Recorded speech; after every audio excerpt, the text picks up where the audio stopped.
네, 할렐루야. 아멘. 네, 우리 말씀을 사모하셔서 우리 예배 오신 모든 성도님들 환영하고 축복합니다. 네, 저는 이제 목사님이 또 설명해 주신 대로 이제 이번 올 한 해부터 청소년부를 담당하게 된 박창균 전도사라고 합니다. 네, 이제 목사님께서 제가 처음 교회에 왔을 때 또 잃어버린 동생을 찾은 것 같다라고 이렇게 또 소개해 주셨는데, 저도 청소년부에 가서 첫 예배 때 잃어버린 형님을 찾은 것 같다 이렇게 소개를 하면서 내가 오면서부터 참 반가운 느낌이 되게 들면서 또 사역도 되게 청소년부 편안하게 잘 하고 또 은혜 가운데 이제 이렇게 교회 민들레 교회에서 함께 하게 해주심에 참 감사한 것 같습니다.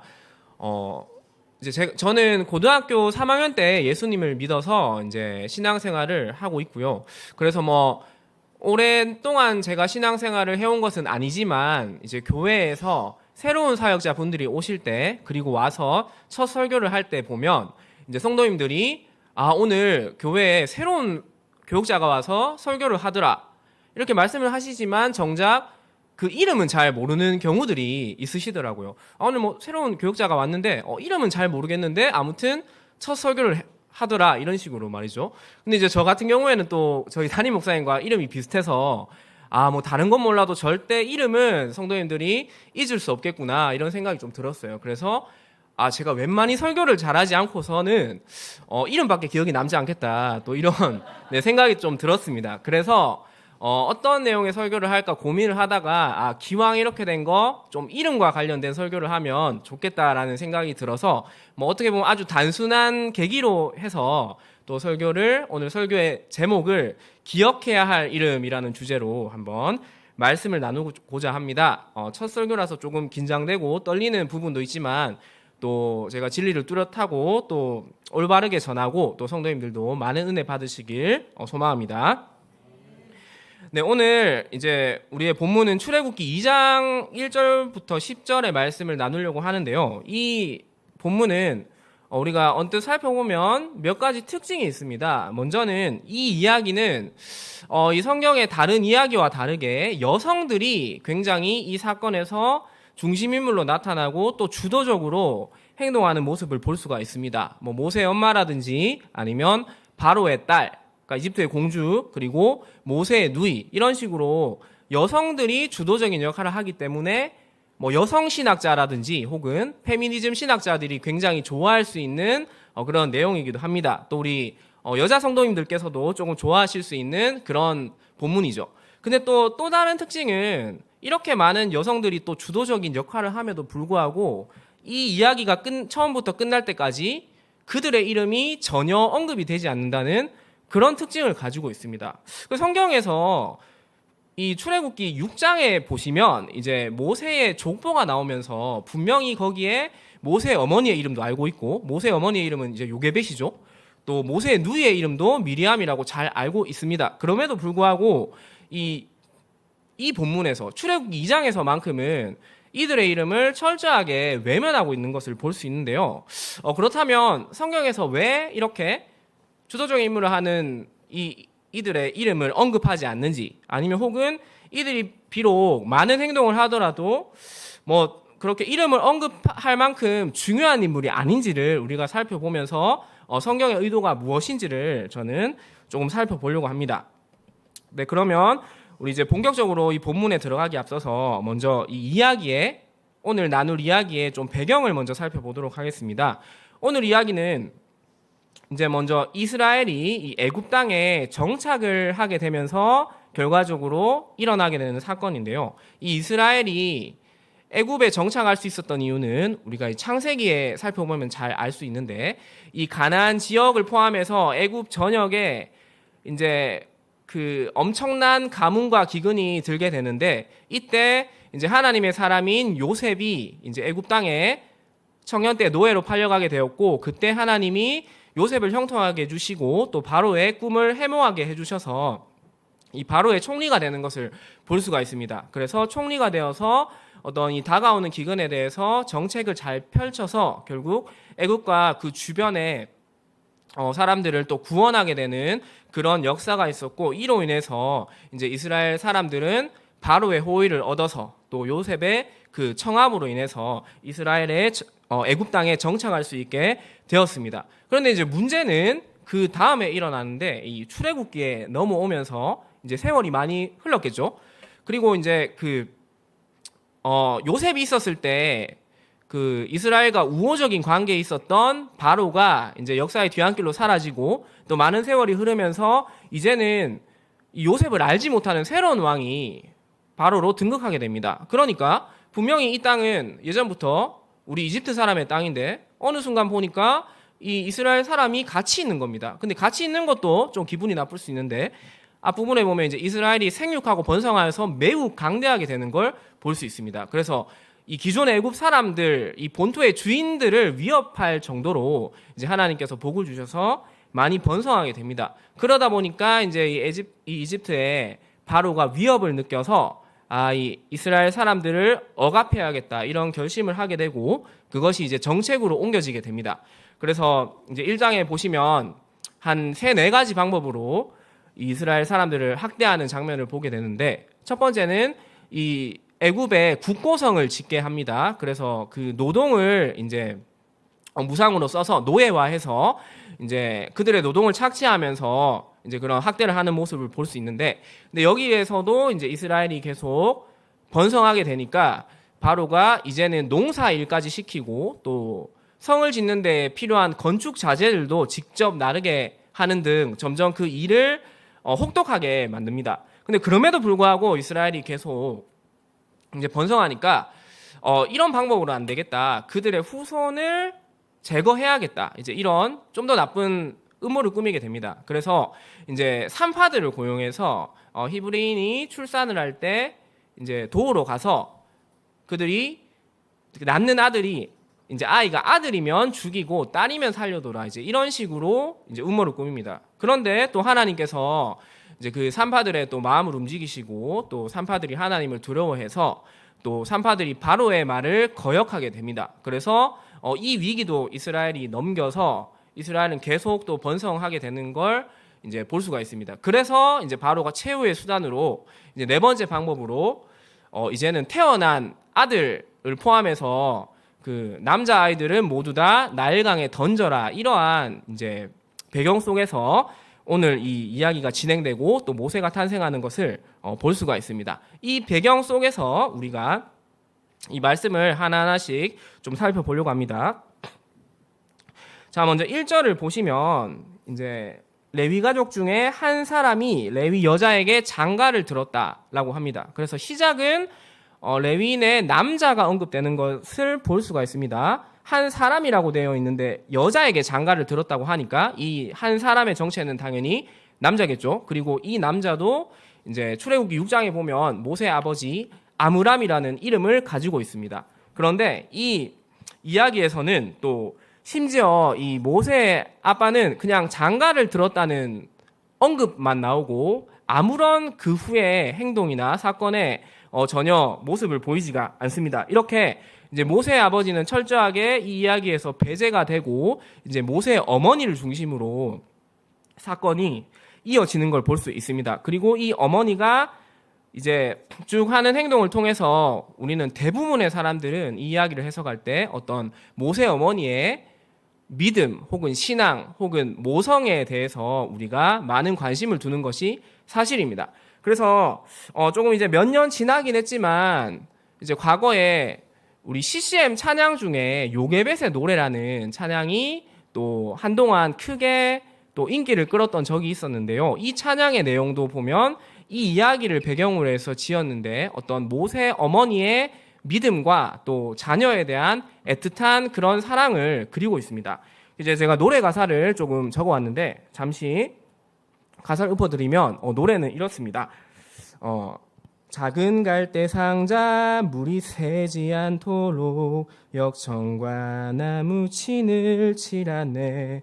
어떤 마음이었을까 그녀의 두 눈에 눈물이 흐르고 흘러 동그란 눈으로 엄마를 보고 있는 아이와 입을 맞추고 상자를 덮고 강가에 띄우며 간절히 기도했겠지.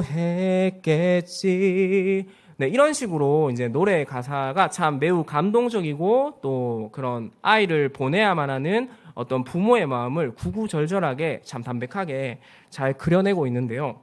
저도 이 노래가 처음 들었을 당시에 이제 갓 태어난 딸이 있었어요. 저한테 지금 4살이 된 성훈이라는 딸이 있는데 그때 이 노래를 들으면서 저도 그 부모의 심정을 조금 이해할 수 있었고 또 많은 은혜를 받았던 그런 기억도 있었습니다. 또 이제 이 노래뿐만 아니라 이집트의 왕자라는 그 유명한 모세를 주인공으로 한 이제 만화 영화도 이제 출시가 됐었는데 거기에서도 성경의 이 출애굽기 2장의 내용을 보면 그 모세 엄마가 이제 애굽의 군대가 아기를 죽이려고 막 쫓아오니까 다급하게 이제 아이를 숨기면서 서둘러서 나일강으로 이동해서 이제 그 모세를 갈대 상자에 띄우면서 되게 그 슬픈 마음으로 눈물 어린 그런 모습을 비추면서 이제 아이를 띄우는 그런 이제 장면이 또 이 영화를 통해서도 표현이 되는데요. 그러니까 이만큼 이 본문을 읽을 때 사람들의 마음에는 어떤 모세 엄마에 대한 그리고 모세 엄마의 어떤 그런 모성애적 사랑이나 또 하나님에 대한 믿음에 상당히 주목하는 것을 볼 수 있습니다. 그런데 그럼에도 불구하고 이 출애굽기 2장에는 모세의 엄마의 이름이 언급되어 있지 않습니다. 그러면 우리가 살펴볼 것은 과연 모세의 엄마가 이 이야기에 이름이 언급조차 되지 않을 만큼 비중이 없는 인물인가, 중요하지 않은 인물인가를 살펴보려고 합니다. 먼저 이제 2절에 보시면 모세의 엄마가 이 아이를 숨긴 이유에 대해서 나옵니다. 여기 보면 어떻게 되어 있냐 하면 이제 아들을 낳았는데 그가 잘생긴 것을 보고 숨겼다. 석 달을 숨겼다. 이렇게 나오고 있습니다. 그래서 우리가 이 한글로 이 성경을 언뜻 보면 아이가 잘생겨서 숨겼구나. 그러니까 외모가 잘생겼다. 이렇게 생각할 수가 있잖아요. 근데 우리가 이것을 반대로 생각해서 아니 그러면 아이가 태어났는데 못생겼으면 뭐 안 숨겨도 되나? 그냥 버려도 되나? 이렇게 생각할 수가 있습니다. 그러니까 이 말은 우리가 그냥 일반적으로 생각하는 것처럼 뭔가 외모가 잘생겼다 혹은 예쁘다 이런 식으로 이제 해석하면 안 되는 말씀인데요. 이것은 이제 히브리어 원문으로 보면 토브라는 단어를 쓰는데 이 단어가 어디에 또 등장하느냐가 우리에게 되게 중요한 것인데 이 토브라는 단어는 하나님께서 창세기 1장에서 태초에 하나님이 천지를 창조하시는 그 과정에서 하루하루 피조물을 창조하시고 이제 평가하실 때 보시기에 좋았더라라고 할 때 그 좋았더라와 같은 단어입니다. 그러니까 이 모세 엄마도 여기서 아이가 잘생겼다고 할 때 단지 외모가 뭔가 잘생기고 준수해서 아이를 숨긴 게 아니라 이 모세를 보니까 그 마치 창조 때 하나님께서 이 창조물을 만들고 나서 느꼈던 그 마음을 동일하게 느꼈다는 것이죠. 그러니까 이 모세를 통해서 하나님께서 창조하셨을 때의 그런 선한 계획 그리고 질서, 목적, 어떤 완전함이 있겠구나. 그렇다면 이 아이는 하나님께서 그냥 나에게 주신 게 아니라 하나님이 분명히 뚜렷한 계획을 가지고 계시겠구나.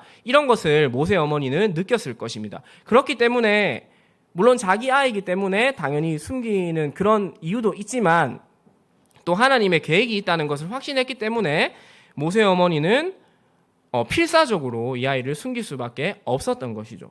그래서 우리도 이제 또 자녀를 또 많이 이제 두고 계실 건데 우리가 이 자녀를 바라볼 때 이런 관점도 우리가 함께 보면서 또 양육을 하면 좋을 것 같습니다. 당연히 내 자식이니까 또 예쁘고 인간적으로 사랑스럽고 뭐 그런 모성애, 부성애를 가지는 것도 당연하지만 이 모세 어머니가 느꼈던 것처럼 우리 아이도 하나님께서 분명히 이 아이를 통해서 계획하신 뚜렷한 이유와 목적이 있겠구나라는 것을 우리가 생각할 때 우리가 자녀를 더욱더 사랑하고 또 자녀를 더욱더 믿음 안에서 기를 수 있지 않나 또 이런 생각도 해봅니다.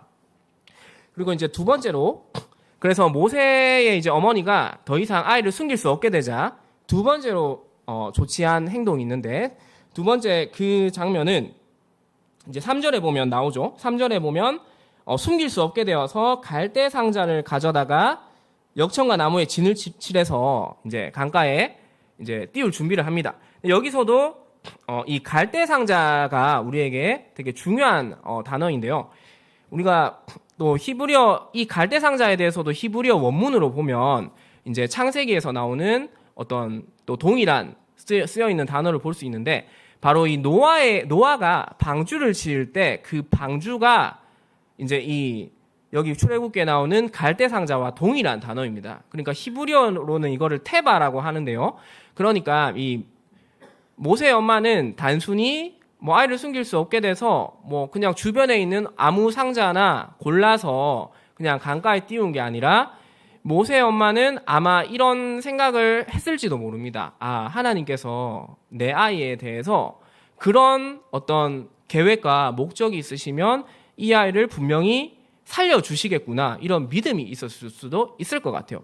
그러다 보니 자연스럽게 이 노아의 방주 사건을 떠올렸을 수도 있을 것입니다. 그래서 이 세상이 물로 뒤덮였을 때 하나님께서는 방주 안에 노아를 태워서 구원하셨듯이 지금 나의 아이는 이 나일 강가의 강물에 띄워져야 되는데 하나님께서 이와 같은 노아를 구원하셨듯이 나의 아이도 구원해 주시지 않을까, 이런 묵상을 하면서 또 이 상자를 준비했을 수도 있을 것 같습니다. 여기에 이제 역청을 바르고 나무 진을 또 발랐다고 되어 있는데 이 단어도 이제 노아가 홍수 때 방주를 만들 때 이제 그 사용되었던 표현과 똑같은 표현입니다. 그러니까 성경은 의도적으로 이 갈대 상자에 대해서 이런 표현들을 쓰면서 이제 그 모세의 어머니가 어떤 믿음의 행동을 했다는 것을 의도적으로 보여주고 싶어 하는 것 같습니다.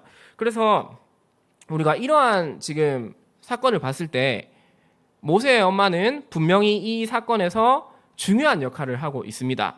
어떤 인간적인 자녀에 대한 사랑도 보여주고 있지만 또 분명히 하나님에 대한 믿음과 신앙에 의해서 행동하는 모습도 우리는 살펴볼 수 있습니다. 그런데 그럼에도 불구하고 왜 이 사건에서는 이 모세 어머니의 이름을 전혀 언급하지 않을까요? 우리가 보통 어떠한 이야기에서라도 중요한 사람은 당연히 이름을 제시하는 법인데 여기서는 이상하리만큼 이름을 언급하지 않습니다. 그래서 우리 이 부분에 대해서는 우리 조금 더 뒤에 다시 한번 살펴보도록 하고요. 우리 계속해서 본문을 살펴보도록 하겠습니다. 그 본문을 살펴보면 이제 4절에 누이에 대한 언급이 잠깐 나오고 이제 5절에서는 또 이 모세의 이야기에서 중요한 역할을 하는 두 번째 인물이 등장합니다.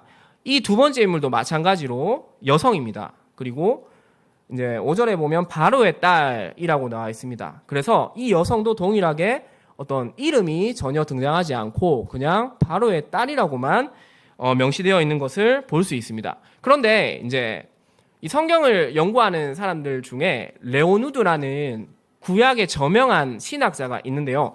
이 사람은 이제 이집트의 역사를 또 연구하면서 여기에 나오는 바로의 딸이 이제 역사적 인물이라는 것을 이제 주장하면서 핫셉수트라는 공주였다고 이렇게 주장을 합니다. 근데 이제 이 공주에 대해서 이 레오누드가 설명하면서 되게 흥미로운 두 가지 사실을 전하는데 이 공주는 성격이 아주 대범하고 또 지혜가 있는 그런 사람이었다는 점을 말합니다. 그리고 두 번째로는 이 공주에게는 네프루레라는 딸이 있었는데 이 딸이 어릴 적에 일찍 죽었다는 또 그런 기록이 있었다고 합니다. 그러니까 만약에 이 레오누드가 주장하는 게 사실이라면 여기서 이 바로의 공주가 모세를 살리는 행동을 할 수 있었다는 것이 어느 정도 납득이 됩니다. 왜냐하면 지금 자신의 아버지인 바로가 히브리 아이는 다 죽여라고 했고 당연히 딸이자 공주인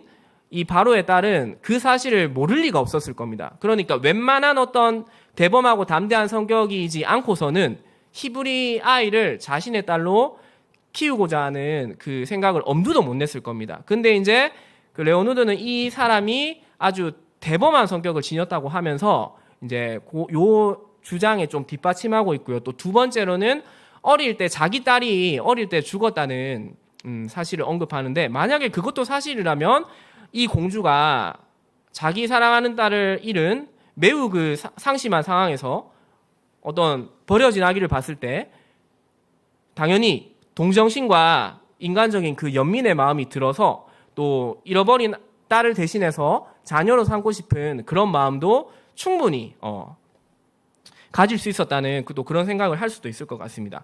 그렇지만 물론 이런 역사적인 배경도 우리에게 참고가 될 수가 있지만 우리에게 더욱더 중요한 것은 성경이 뭐라고 말하고 있느냐가 더 중요한데, 이 성경에서는 이제 바로의 딸이 이 모세를 살리는 이유에 대해서 6절에 말하고 있습니다. 6절에 보면 이제 먼저 아이가 울고 있었는데 그 아이를 보니까 불쌍한 마음이 들었다. 불쌍한 마음, 불쌍히 여겼다. 이런 말이 나오는 걸 볼 수가 있습니다.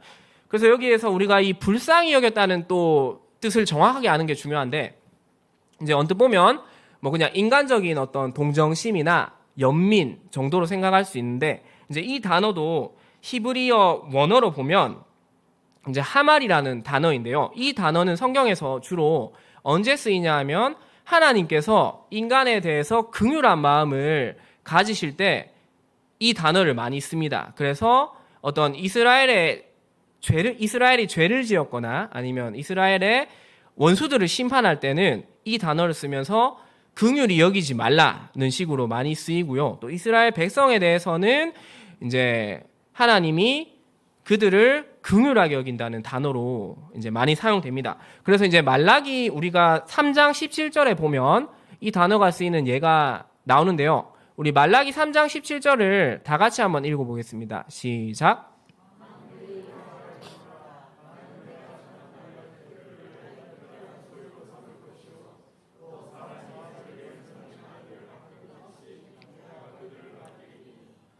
네, 그래서 여기에서 뒷부분에 나오는 이 아들을 아낀 같이 내가 그들을 아낀다고 할 때, 여기서 이제 아낀다고 하는 게 이제 이 지금 바로의 딸이 쓰는 불쌍히 여긴다는 단어와 동일한 뜻을 가진 단어입니다.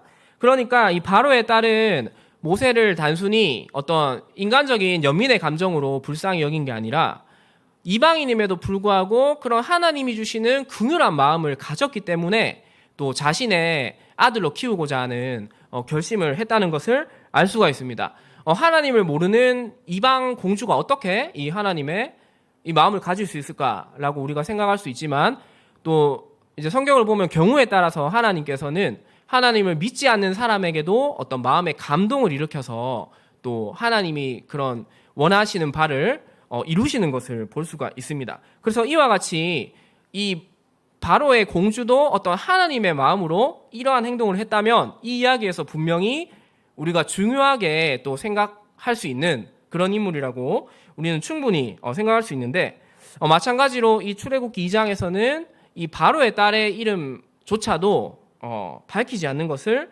볼 수가 있습니다. 그러면 이제 왜 이런 식으로 이름을 밝히지 않을까요? 네, 궁금하죠? 네, 근데 우리가 이 궁금증을 풀기 전에 이 이야기에서 또 중요한 인물이 한 인물 더 있습니다. 그 인물도 우리가 살펴보고 이제 이 문제를 한번 이야기하고자 합니다.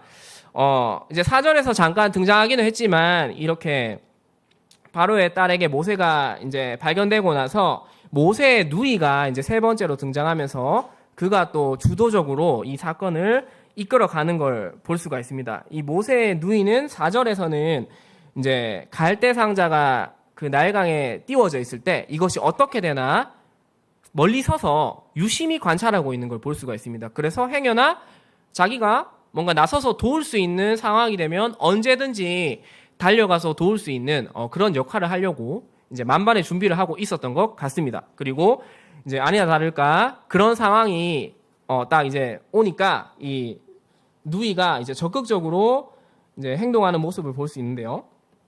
7절에 보면 이제 이 모세의 누이가 바로의 딸에게 이제 말을 합니다. 이 아이가 지금 있는데 이 아이가 히브리 사람이니까 이제 공주에게 유모를 추천하는데 히브리인 유모를 내가 추천하겠다라고 말을 합니다. 아무래도 그 같은 그죠 민족 사람에게 키우면 당연히 더 아이가 잘 자랄 수 있을 거니까 이제 이런 식으로 말을 하는데, 우리가 이 성경의 내용을 살펴보면 이 히브리 유모, 그 누이가 소개하는 유모는 다름 아닌 모세의 어머니라는 것을 우리가 살펴볼 수 있습니다. 그러니까 이 모세의 누이는 아주 결정적인 순간에 기지를 발휘해서 모세의 엄마가 모세를 다시 이제 키울 수 있게 그렇게 행동을 하는 걸 볼 수가 있습니다. 거기에다가 이제 이 공주가 삭까지 주겠다고 하면서 어떤 경제적인 그런 문제까지도 이제 해결되는 것을 볼 수 있습니다. 그래서 이제 우리가 이렇게 이것을 보면 그냥 언뜻 표면적으로 보면 이 누이를 통해서 한 가족이 평생 생이별을 해서 불행하게 살 수 있었는데 다행히 이제 모세가 가족과 떨어지지 않고 살게 되었구나라고 생각하고 넘어갈 수 있는데, 여기에서 이 모세의 엄마가 자기 아들을 키웠다는 것은 그러한 수준 이상의 매우 중요한 의미를 지니고 있습니다.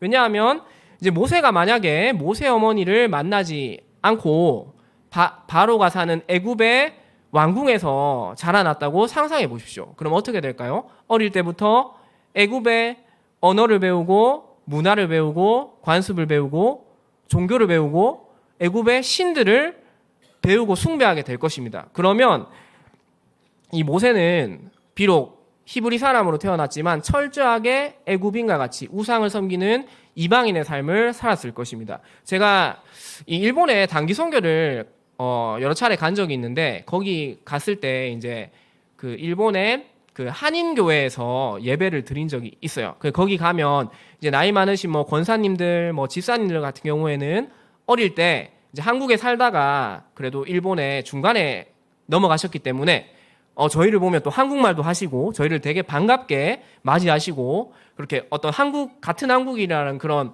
반가움과 정체성이 묻어나거든요. 근데 이제 그분들 밑에서 태어난 이제 자녀들 같은 경우에는 태어날 때부터 일본에서 이제 자랐기 때문에 이 한국인의 피가 흐르지만 한국말을 전혀 할 줄 모르고, 또 모든 그런 생각이나 가치관이 다 일본 사람과 다를 바 없는 것을 제가 보았습니다. 그래서 저희를 봐도 특별하게 어떤 반가움을 느끼기보다는 그냥 손님이 왔구나 이런 식으로만 생각하는 걸 제가 봤거든요. 그러니까 이와 같이 만약에 모세도 어떤 애굽에서 그냥 부모 없이 자랐다면 그런 애굽인의 가치관으로 이제 자랐을 건데, 이제 그럼 중요한 것은 다른 부분보다 이제 이 하나님을 도저히 알 수 없을 것이라는 것이 중요한 것입니다. 그런데 이제 모세 엄마는 이 유머로 밑에 들어가서 단지 어떤 이 전만 먹이지 않았을 것이라는 거죠. 바로 자신이 아는, 또 자신이 그런 앞에서 이제 모세를 떠나보낼 때 묵상했던 그런 하나님에 대해서 신앙을 전수하고, 또 하나님이 어떤 분이신지, 우리가 어떻게 이 애굽 땅에서 살게 되었는지, 아브라함 때부터 요셉의 이야기까지 그 하나님의 신앙에 관한 이야기를 쭉 말해 주었을 것입니다. 그렇기 때문에 이제 이 모세가 커서 바로 이스라엘의 지도자가 될 수 있었을 것입니다. 그렇기 때문에 어떻게 보면 여기서 모든 이 세 여인의 역할이 중요했지만 이 모세의 누이의 역할이 어떤 측면에서는 가장 중요한 역할이라고 생각할 수도 있습니다. 왜냐하면 모세의 신앙을 지켜줬기 때문이죠.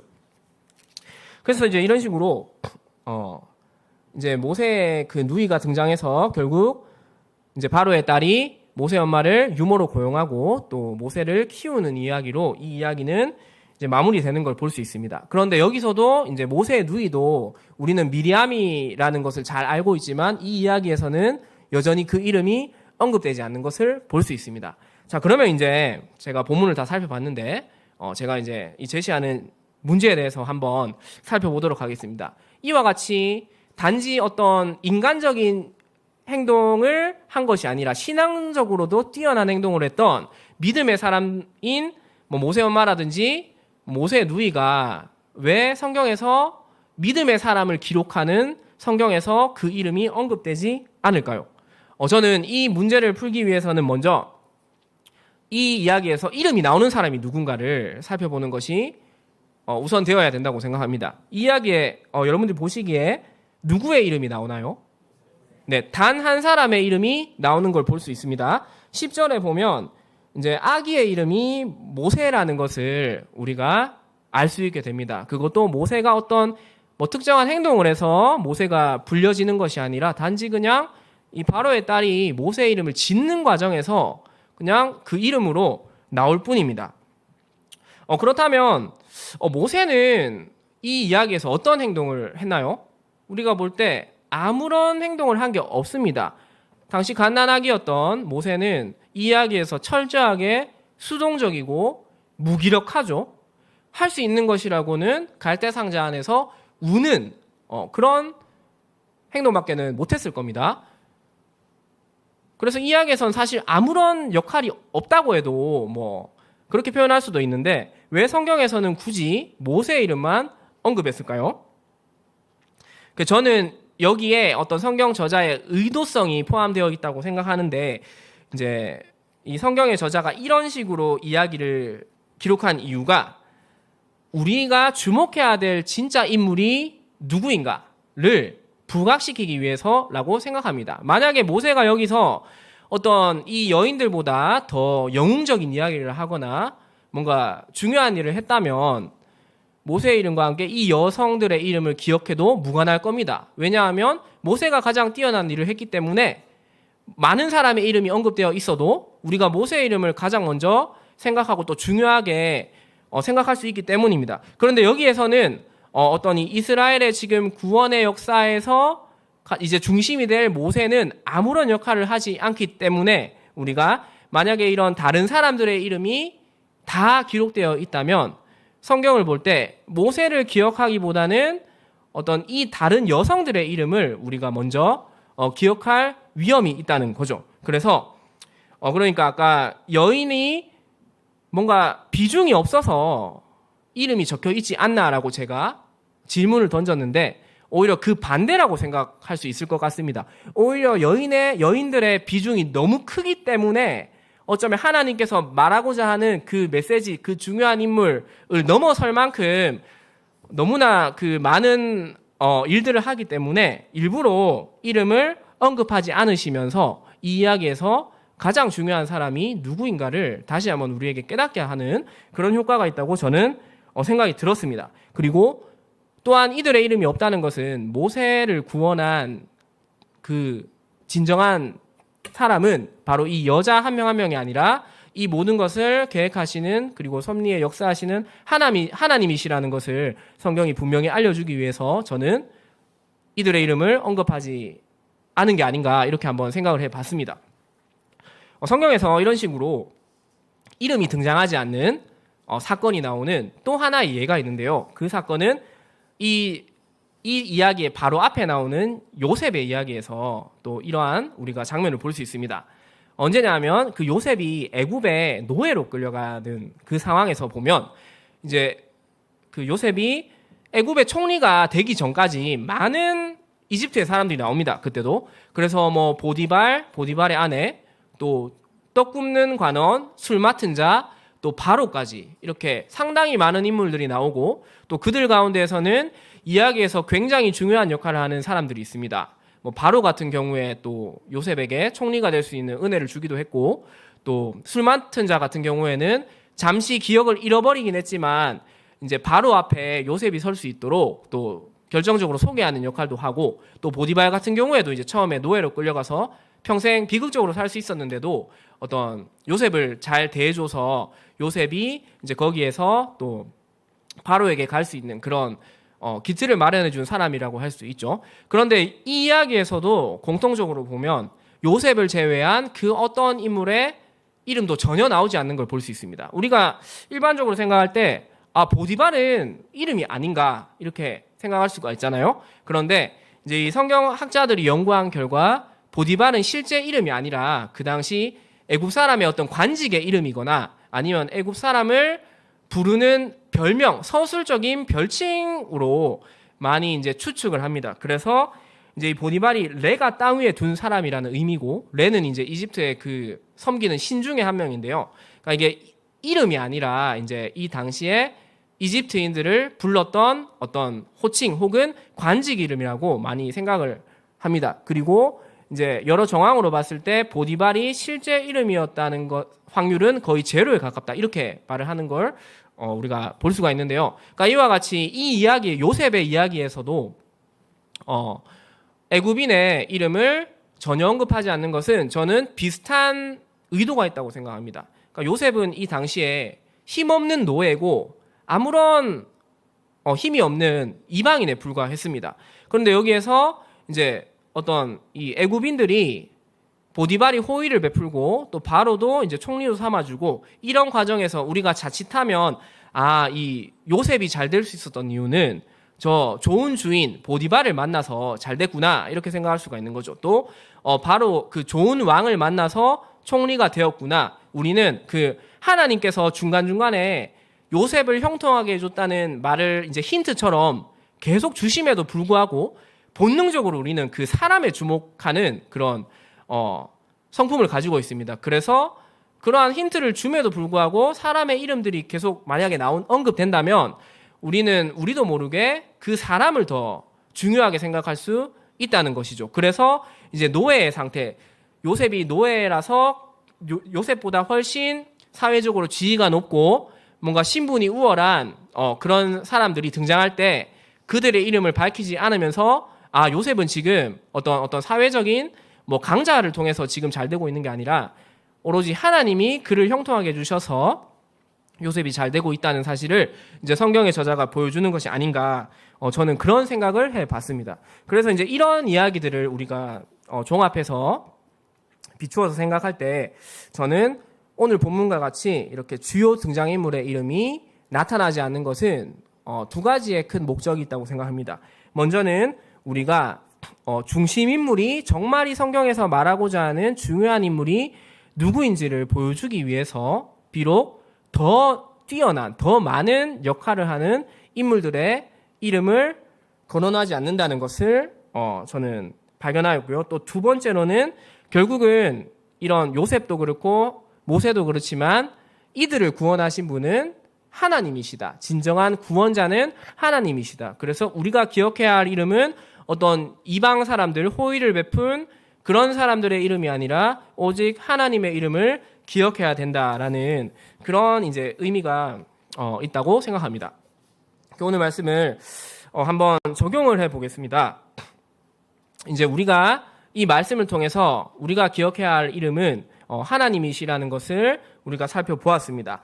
하나님께서는 보통의 경우에 사람을 통해서 많이 역사하십니다. 물론 기적적으로 초자연적으로 역사하실 수도 있지만 일반적인 상황에서는 그런 일이 잘 일어나지 않고 보통은 이제 사람을 통해서 역사하십니다. 세상에서는 믿는 신자를 통해서도 우리를 도와주시고 역사하시지만 때로는 이 애굽 사람들처럼 믿지 않는 사람을 통해서도 하나님은 그들에게 감동을 주셔서 역사를 하신다는 거죠. 그런데 우리는 잘못 생각해 버리면 나를 도와주시는 분이 하나님이시구나. 그 하나님의 이름을 기억하지 않고 나를 도와준 사람 자체를 기억할 수 있는 그런 경우가 많이 있습니다. 특히나 믿는 사람일 경우에는 더 어떤 그 사람을 의지하고 의존하고 마치 그 사람 자체가 어떤 대단한 것인 것 마냥 우리가 착각할 수가 있다는 거죠. 그렇지만 우리는 그렇게 사람을 물론 우리가 감사를 표현해야 되고 고마움을 표현해야 되는 것은 당연하지만 우리가 그 사람들을 의지하거나 뭔가 기대서는 안 된다는 것입니다. 오히려 그들의 도움을 통해서 우리가 정말 신뢰해야 되고 믿어야 되는 도움의 대상은 하나님이시구나라는 것을 더욱더 분명하게 그 마음을 가져야 된다는 것입니다. 교회에서도 마찬가지입니다. 교회에서 이렇게 교역자들을 통해서 하나님은 말씀을 또 선포하고 또 전달해 주십니다. 그러다 보면 이제 그 말씀들은 다 하나님께서 주시는 것인데 우리가 잘못 생각하면 그 교역자 자체를 마치 굉장히 대단한 사람인 양 우리가 착각할 수가 있다는 것입니다. 그런데 우리는 교역자는 단순히 하나님의 말씀을 전하는 도구일 뿐이지 그 도구 자체를 의지하거나 그를 절대화해서 우리가 믿거나 이렇게 해서는 안 된다는 것입니다. 또 성도의 교제를 통해서도 우리는 당연히 서로 사랑하고 또 신뢰하고 이렇게 정을 나누어야 되고 이런 것은 우리가 당연히 필요한 것이지만 우리가 또 어느 순간 또 너무 이렇게 신앙이 좋고 또 영성이 좋은 분들이 옆에 있고 교제하다 보면 그 사람 자체를 절대화해서 너무 사람을 또 신뢰하거나 믿게 되는 경향이 생길 수도 있다는 것입니다. 그렇지만 우리는 사람을 절대 보면서 신앙생활을 하면 안 되고 철저하게 우리가 기억해야 될 분은 오직 하나님이시구나. 이것을 잘 기억하시는 여러분들이 되셨으면 좋겠습니다. 그 두 번째로 또 한편으로는 저는 이렇게 말을 하고 싶습니다. 우리가 기억해야 할 이름이 되어야 된다. 그래서 오늘 설교 제목은 중의적인, 이중적인 의미가 있습니다. 우리가 기억해야 할 이름이 하나님이고 또 우리 자신이 기억해야 할 이름이 되어야 된다는 것입니다. 아니, 방금 전까지 사람이 사람을 의지하면 안 되고 사람을 기억하면 안 된다고 했는데 제가 갑자기 이렇게 우리 자신의 이름이 기억돼야 된다고 하니까 좀 의아하게 하실 수도 있을 것 같은데 여기에서 말하는 경우는 저는 이 불신자와 어떤 세상에서 우리는 기억해야 될 이름이 되어야 된다고 말하고 싶습니다. 그 이유는 뭐냐 하면 이 불신자라든지 하나님을 모르는 세상은 주변에서 일어나는 어떤 사람이나 어떤 상황적인 일을 가지고 이것이 하나님께서 하신 거구나, 하나님이 나를 도우신 거구나 이렇게 해석할 수 있는 능력이 없습니다. 그들은 하나님과 개인적인 교제가 없고 하나님을 만난 경험과 체험이 없기 때문에 주변에 일어나는 현상이나 혹은 자신을 도와준 사람을 보고 이게 하나님이 하셨구나 이렇게 해석할 능력이 없는 거죠. 그렇기 때문에 우리가 불신자들이나 하나님을 모르는 세상에서 살아갈 때에는 먼저 나 자신이 그 사람에게 분명히 드러나고 또 본이 되어야 되는 빛과 소금의 역할을 감당해야 되는 그런 의무와 책임이 있다는 것입니다. 하나님을 모르는 사람들은 하나님을 믿는 사람이 있을 때 그 사람 자체를 먼저 주목하고 그들의 행동이나 그들의 말을 유심히 지켜보는 것을 알 수 있습니다. 이제 저희가 지난주에 교육자 수련회를 했었는데 그때 이제 저랑 또 저 아내가 새로 이제 또 오기도 해서 저희의 라이프 스토리를 나누는 시간이 있었어요. 그 교육자 분들한테 나누었는데 저랑 아내는 다 모태신앙이 아니고 이제 고등학교 때 다 예수님을 믿었거든요. 근데 이제 저희가 저도 사실 아내 얘기를 그때 처음 들었었는데 이 공통적으로 하나님을 믿게 된 이유가 뭔고 하니 어느 날 갑자기 하나님이 찾아와서 우리가 하나님을 믿게 된 게 아니라 결국 하나님을 믿는 사람들의 행위를 보면서 그 하나님 믿는 어떤 누구 그 사람의 이름과 그 사람을 우리가 관찰하면서 그 사람을 통해서 하나님을 믿게 되는 것을 우리가 나눔을 통해서 알 수 있었거든요. 그러니까 이와 같이 이제 세상 사람들은 자기 스스로 하나님을 찾아갈 수 있는 그런 능력이 없기 때문에 먼저 믿은 우리가 우리의 이름을 또 그들에게 각인시킬 수 있도록 우리가 그들보다 더 섬기고 또 그 예수님의 사랑을 전해야 된다는 것입니다. 그래서 우리의 이름을 먼저 그들이 기억할 때 그들이 우리를 통해서 진짜 알아야 될 그 하나님의 이름을 기억할 수 있다는 것입니다. 그래서 이 모세도 애굽에서 이제 살면서 단지 신앙생활만 잘 받고 자란 것이 아닙니다. 이 사도행전 7장 22절에 보면 모세에 대한 이야기가 나오는데요. 한번 같이 읽도록 하겠습니다. 시작.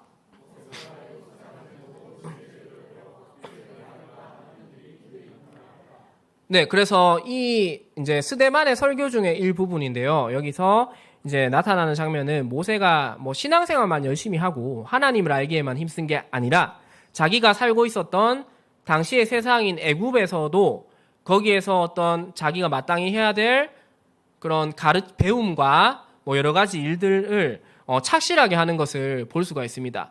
단지 그냥 한 게 아니라 능하게 했다고 나오는 걸 볼 수 있습니다. 그래서 우리가 이제 세상에서 믿지 않는 사람보다 더 우리가 열심히 살고 더 적극적으로 살고 더 섬기면서 살 때 이제 또 하나님께서 우리를 쓸 수가 있다는 거죠. 모세가 하나님께 쓰임 받을 수 있었던 이유도 결국은 이제 애굽의 것들을 열심히 배웠기 때문에 그가 나중에 나이가 들어서 비록 미디안 땅에서 40년이라는 세월을 이제 살았음에도 불구하고 어릴 때 배웠던 그 애굽에서의 문화와 언어 이런 것들을 잘 기억하였기 때문에 하나님이 바로의 협상자로 세울 수 있었던 것이죠. 그래서 우리도 마찬가지입니다. 우리가 이 세상에서 주어진 우리의 역할을 잘 할 때 또 하나님께서 우리를 쓰셔서 또 하나님께로 우리가 한 영혼을 또 인도하는 그런 도구로 쓰실 줄로 믿습니다. 그래서 우리 모든 성도님들도 또 우리가 하나님의 이름만을